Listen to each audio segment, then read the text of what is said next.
Olá, bem-vindo ao canal Foco CEO. Eu me chamo Dilson Lockman e hoje a gente vai falar sobre um tema muito importante que a gente chama de renegociação, que na verdade é uma parte, do conceito de negociar e renegociar, que é um conceito único, de se economizar e se ter um serviço à altura daquilo que a gente busca.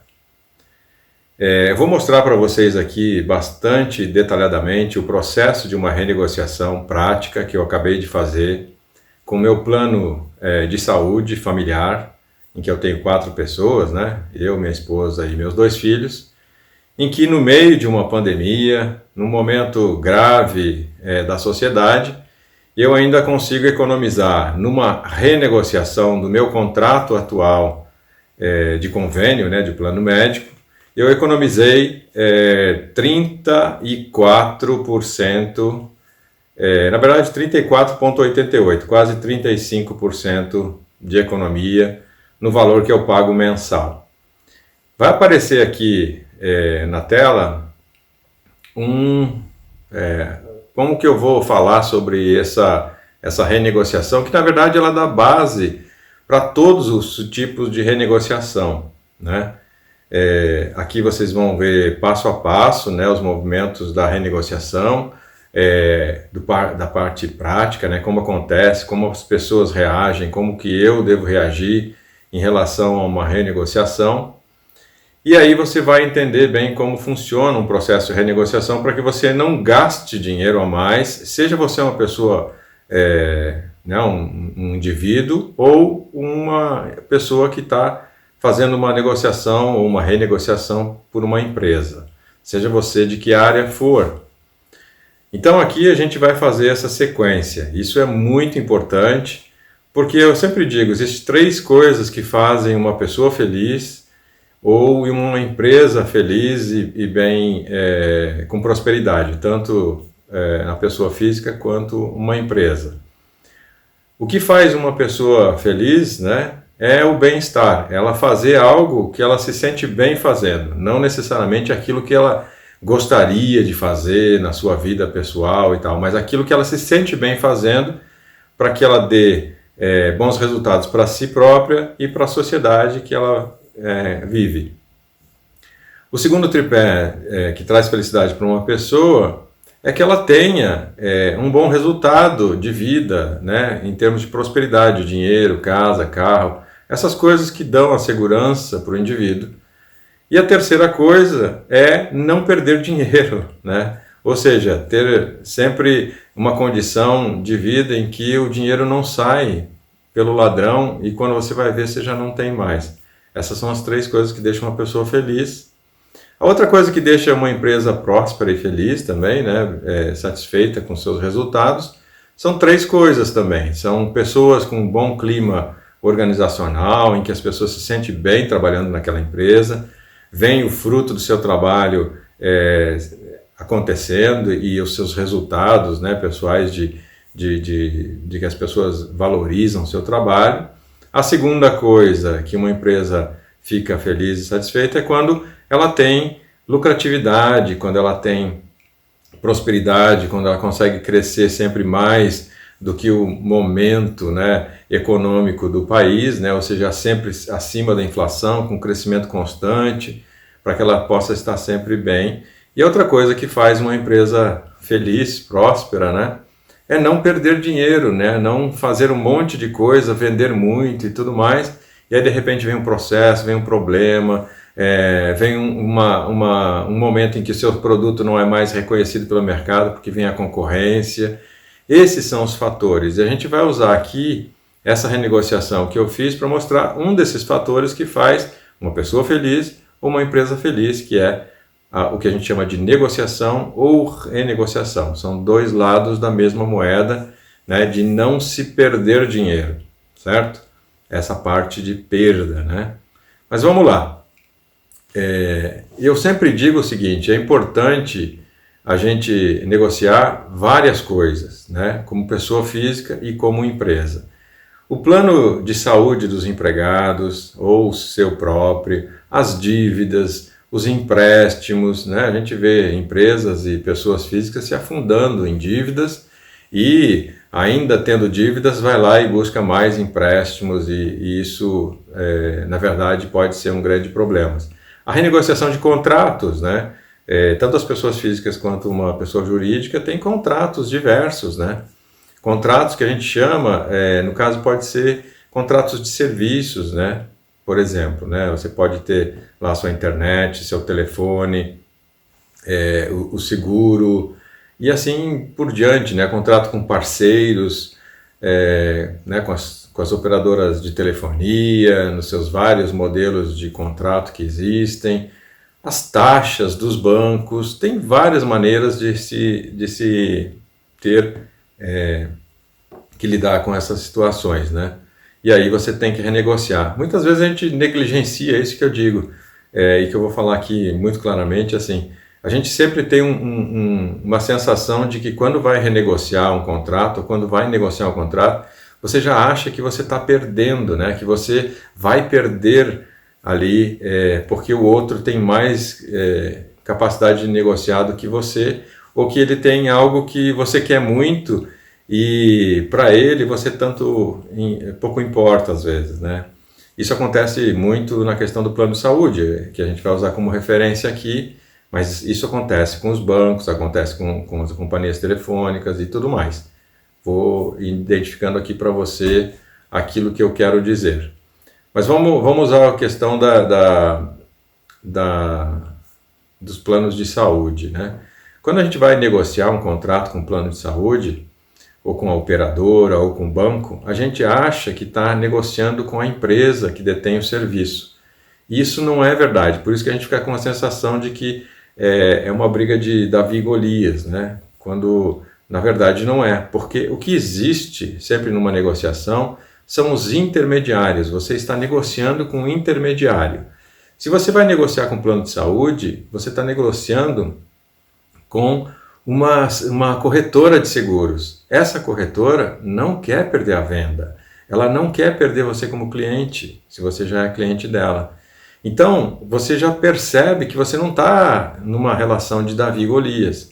Quando você vai negociar os teus planos de internet, televisão, telefonia celular, por exemplo, que acontece muito, você acha que está negociando com a Vivo ou com a Claro, ou com quem quer que seja, e você diz assim, puxa, eu vou perder, porque eu tanto faço ou não faço nada de cosquinha dentro da base de dados de clientes dele. Não é verdade, porque você não está negociando com a Vivo nem com a Claro, você está negociando com o parceiro lá, atendente da Vivo, que é uma empresa terceirizada. Quando você diz assim, puxa, eu vou negociar meu contrato aqui com o banco não sei o quê. Gente, você não está negociando com o banco, você está negociando com o gerente da tua conta, né? Você está negociando com a agência que tem seus resultados medidos pela empresa. Então, você não está numa relação Davi e Golias. Dá para entender aonde começa toda a dificuldade de uma negociação ou de uma renegociação? Quando você vai trabalhar, tem um vendedor de serviço qualquer, e você começa a relacionamento com ele para fazer a compra de um produto, você acha que ele não tem capacidade de te dar um valor melhor. Não é verdade, porque o vendedor também é o intermediário daquela empresa. Se você vai numa loja de construção, e você está comprando lá um monte de coisa, claro que dá para pedir desconto, claro que o cara não vai te dar o melhor preço no primeiro momento. Isso aconteceu comigo nessa negociação e acontece com todo mundo nessa negociação do plano de saúde. E eu vou dizer para você o que acontece sempre com os planos de saúde, por exemplo. Quando você vai renegociar com o plano de saúde, e isso acontece em muitas áreas, a primeira coisa que o cara vai dizer assim, e você pede algum desconto, ele vai dizer, não dá. Eu não tenho como te dar desconto, porque esse é o valor da casa e acabou. E a gente fica naquela tristeza. Eu até estava vendo há uns dias atrás sobre esse mercado de plano de saúde na televisão, um documentáriozinho, não, uma notícia lá, na verdade, não era documentário. E eles entrevistaram uma pessoa e o cara estava falando que ele estava falando que não estava conseguindo pagar e o que o plano falou simplesmente, tudo bem, não dá para te alterar o valor. Então, a gente percebe que isso realmente é verdadeiro na mão de todo mundo. Mas veja bem, na questão do plano de saúde, como outras coisas qualquer, você precisa entender a situação em que você está e que está aquele que você vai renegociar, né? Por exemplo, vou voltar um pouquinho antes aqui. Se você tem um aluguel, né? Você está pagando o aluguel do local que a sua empresa tem, ou mesmo de uma pessoa física, o que acontece? Tem um reajuste médio da região e tudo mais, e o cara que está te fazendo a locação lá daquele seu ambiente, ele vai lá e diz, olha, agora vai aumentar tanto. Existe renegociação. A diferença é que ali ele já está achando que você não vai querer sair porque você tem custos maiores para sair. Mas às vezes, se você fizer a conta ao longo do ano, quanto você vai pagar mais, às vezes essa conta vale a pena. E às vezes você vai até para um lugar mais adequado do ponto de vista organizacional ou do ponto de vista da sua casa, para um lugar em que você economize um monte de coisas, né? No caso do ponto de vista pessoal, você pode ir para um lugar que é mais perto do seu emprego, da escola dos seus filhos. No caso de uma empresa, um lugar que é mais adequado fisicamente, em que está mais perto, né, dos seus clientes, seu custo de táxi, de dispêndio de combustível que você reembolsa os funcionários, pode ser que seja diferente. Tudo isso precisa levar em consideração. No caso do plano de saúde, eu vou até ler aqui. Esses planos de saúde perderam algo em torno de 300 mil clientes ao longo desse tempo da pandemia. Um pouco mais até, já deve estar com quase 400 mil clientes. Aí você diz assim, ele está perdendo clientes porque as pessoas não conseguiram manter os seus planos de saúde. Isso é um momento de negociação? Sim, é um momento de negociação. Mas também eles tiveram uma economia em torno de 20% dos seus custos, porque as pessoas evitavam de fazer, né, exames, de ir no hospital e tudo mais, porque todo mundo estava com medo. E hoje, e outra coisa que aconteceu durante esse período todo é uma baixa inadimplência. Quem tem o plano e conseguiu manter, ele deixa de fazer um monte de coisa para manter o plano. Então, os planos de saúde não estão mal, mesmo tendo perdido tanto quanto perderam aí, porque eles tiveram economias e uma inadimplência menor ainda do que o normal, né? Então, embora aí o governo até deu 3 meses, aí 120 dias, para que os convênios não fizessem um aumento dos valores. Inclusive tem gente que venceu o contrato e o convênio cobrou a mais esse primeiro valor aí no mês passado, por exemplo, e a pessoa tem o direito, né, a partir desse mês passado, a pessoa tem direito a pedir reembolso daquele aumento ali que o governo não autorizou, então só vai valer a partir do outro momento. Mas vamos lá. A outra coisa importante entender numa renegociação de dívida, de contrato e tudo mais, é que o momento da negociação melhor é aquele momento em que vence o contrato. Então a gente precisa realmente estar entendendo o momento em que esses contratos estão vencendo, para você poder fazer uma renegociação, porque ali é o momento em que você tem força, porque ali é o momento que você não paga multa, em que o cliente, no caso de uma locação, por exemplo, de um ambiente, se você sair dali, o cara vai levar um tempão para conseguir um outro cliente. Às vezes 3 meses ele vai ficar sem cliente. Isso faz uma diferença enorme. Então, o momento da renovação do contrato é que tudo realmente se qualifica. Tá? Mas vamos lá entrar no processo de negociação, de renegociação, para você entender onde que tem as pegadinhas. Vai aparecer aqui na tela uma planilha que eu fiz e você vai ver. Eu vou fazer item a item. Então, agora, na primeira parte, ali você vai ver valor que eu pago hoje para o meu plano de saúde. Eu estou fazendo uma média ali, botei R$2.000, não foi o valor que é o meu contrato, mas é um valor de referência muito bom, que a maioria das pessoas acaba pagando algo em torno disso, quando tem um contrato aí. Pode ser que seja menos e mais, mas os valores pouco importa, é só uma referência. Então vamos lá, você vai ver lá, valor pago hoje, R$2.000 no plano de saúde atual, ou seja, na empresa que eu tenho convênio, tá certo? Aí tem lá plano de saúde concorrente, percentual, valores anuais, porque eu vou mostrar para você quanto que você economiza ao longo do ano, isso faz uma diferença enorme. E a outra coluna, que é a economia no ano, que é o que vai dar o resultado real para você entender se está fazendo uma boa negociação ou não. Então vamos lá, você está o valor atual desse contrato que está vencendo agora, R$2.000 por mês. Significa que você paga para eles R$24.000 ao ano. Não é pouco dinheiro, certo? Então, você não é um clientezinho de uma coisinha qualquer, você é um cliente de um valor alto. 24 mil para um grupo de 4 pessoas, para uma empresa, é um contrato interessante. Mesmo que seja menor, você faz diferença, porque você, lembra, está falando com o intermediário. Ele também não quer perder 5 mil, 6 mil por ano. Mas vamos lá.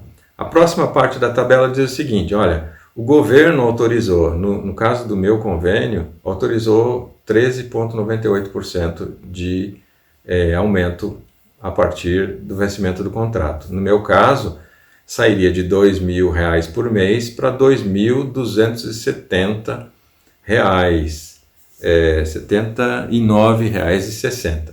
Então, R$ 2.279,60 por mês, a partir agora do mês que vem. Por isso que eu entrei no momento de negociação. Significa que por ano, a minha conta sai de R$24.000 para R$27.300 e pouco. Então, assim, já é um aumento que, num momento desse, já é complicado, certo? Mas vamos lá. Bom, essa é a conta que eu preciso entender. Então, os valores que mais me preocupam, o que deve preocupar você, além do que o valor que você já pagava, é o valor que você vai pagar agora, né? Muitas vezes você está mudando de faixa etária, sua idade está mudando, então vai ficando mais caro. Tem todas essas situações que a gente precisa levar em conta. Mas vamos lá. O que você faz nesse momento, né? Em que você está, no meu caso, estou pagando um plano, o governo autorizou um aumento, vai mudar o meu valor. Aí você fica pensando, será que não tem alguém mais barato? Aí você fala, bom, seria bom olhar, né? Primeiro, é que você não pode ter medo de renegociar nenhum contrato, isso faz parte, nós estamos num mundo democrático, tem muitas empresas prestando os mesmos serviços. Então não fique com vergonha nem com medo de renegociar contrato e buscar um concorrente. E a melhor maneira para você saber se aquele serviço que você está pagando é mais caro ou está num preço real, num preço bom, é fazendo conta, buscando um concorrente.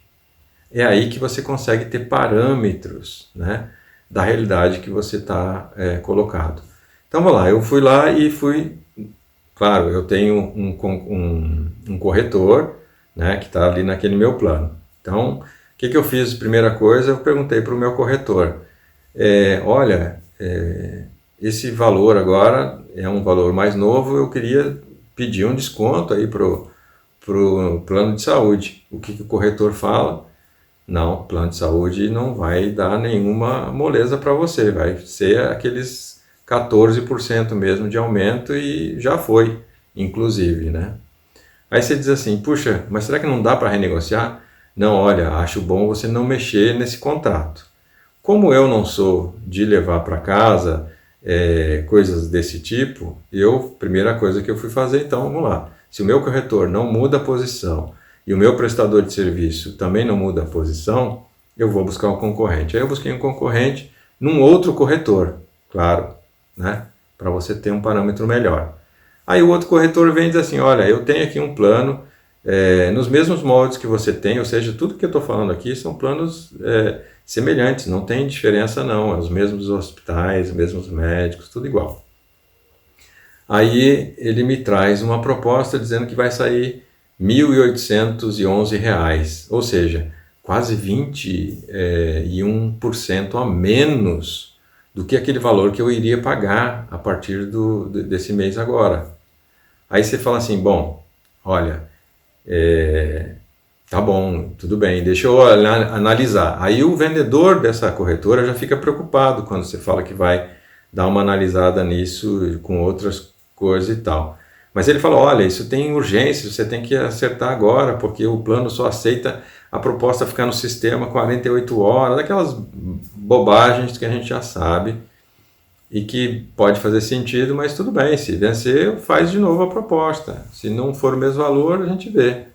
Mas a gente não pode ter pressa para renegociar o contrato. E aí, o que eu faço? Aí eu vou procurar um outro corretor da mesma empresa concorrente aí, né? Então é um corretor, um segundo corretor. Aí eu fui lá, liguei e tal no banco, achei um corretor daquela empresa de plano de saúde e ele falou, olha, puxa, é difícil e tal, mas às vezes consegue algum desconto, mas é difícil. Aí eu volto para aquele primeiro corretor e falo para ele, olha, consegui um preço um pouco melhor do que o seu, mas eu não posso te falar qual é o valor. Aí existe um blefe também, porque é o que está acontecendo numa negociação, né? Aí essa corretora, que na verdade era uma moça, ela ficou super preocupada. Ela falou, olha, eu acho que eu consigo mais 10% para você se eu botar no sistema e a gente for adiante. Aí eu falo para ela, então coloca. Ela falou, não, mas você precisa me garantir que você vai aceitar os 10%. Bom, eu já sei que tem 10% a mais então. E aí ela me fala que o valor ficaria 1.630 em vez dos 1.800. Bom, então eu já tenho um valor em que eu já tenho uma possibilidade de sair por ali. Se tudo der errado, aquele é a minha visualização. E aí, conversando com a vendedora, eu falei, pô, por que você já não me deu essa proposta com esses 10 a menos? Porque você sabe que vai sair esses 10% a menos. Ela falou assim, não, eu não posso, porque é uma negociação, né? Então, ela tem que tentar fazer melhor margem na venda dela. É assim que funciona, é uma corretora. Esse valor que ela tem, ela ganha uma margem disso, né? Aí eu voltei para o meu corretor, para o meu plano de saúde, dizendo assim, gente, eu vou sair do convênio de vocês, porque eu tenho uma proposta bem melhor do que vocês, já com 28% de desconto em relação ao valor que eu pagaria. Para minha surpresa, nem tanto assim, porque quem renegocia conhece esse tipo de situação, eles vêm e dizem assim, olha, a gente vai fazer um valor melhor para você, a gente não chega nos 28, mas vai chegar, você vai ver aqui agora, 25,4% a menos do que você pagaria. Ou seja, eu saio de R$2.000 do plano de hoje, eu deixo de ir para 2.279, que seria o preço já com autorização do governo, para 1.780, exatamente no mesmo plano que eu estava, sem nenhuma mudança. Aí eu falo, bom, mas o outro é 28%, né? Então tem 3% a mais ao ano, dá uma diferença de R$1.000 e poucos aí, que eu pagaria menos. E aí, para minha surpresa, a operadora que eu estava e que eu estou, na mesma corretora que eu estava negociando, que é a minha corretora atual já, ela diz assim, olha, a gente tem um plano aqui que é um pouco diferente do que você tem e que é um pouco mais barato, que sai de 1.708, que é do mês atual, renegociado para 1.484. A diferença desses dois planos é que tinha um monte de hospitais e esse outro tem uma gama de hospitais escolhidos aí deles. Mas são os mesmos hospitais que eu uso, são os mesmos, na mesma região que eu quero, ou seja, para mim, essa nova proposta desse plano diferenciado, de hospitais diferenciados, atende perfeitamente, porque é exatamente aquilo que eu uso. Então, para mim, é vantagem ir para esse que é mais barato. Agora, se nada desse certo, eu podia ir para aquele de 1.708, que é mais barato do que eu estava pagando hoje. E muito mais barato do que eu iria pagar com uma autorização do governo. Se você olhar na tabela aí, você vai ver que a economia que eu vou fazer e que eu vou deixar de perder dinheiro, e aí é que a gente diz, né? Toda essa renegociação é como a gente está deixando de perder dinheiro, que é uma parte importante, né? Não deixar o dinheiro ir pelo ladrão, que a gente diz, né? Sair pelas pontas. Eu vou ter uma economia anual de 9.542,40 centavos. É ruim uma negociação dessa? Claro que não. O que importa é a gente entender nesse vídeo aqui que a gente tem uma renegociação que tem todas as etapas que a gente precisa passar para ter uma renegociação bem sucedida. Gente, obrigado. Se gostaram desse vídeo aqui, dê seu like e a gente vai aqui trazendo vídeos para você entender e se utilizar dessas técnicas e dessas informações para que você tenha uma vida pessoal e uma vida profissional feliz, que é isso que a gente está buscando. Então, boa sorte para todos nós.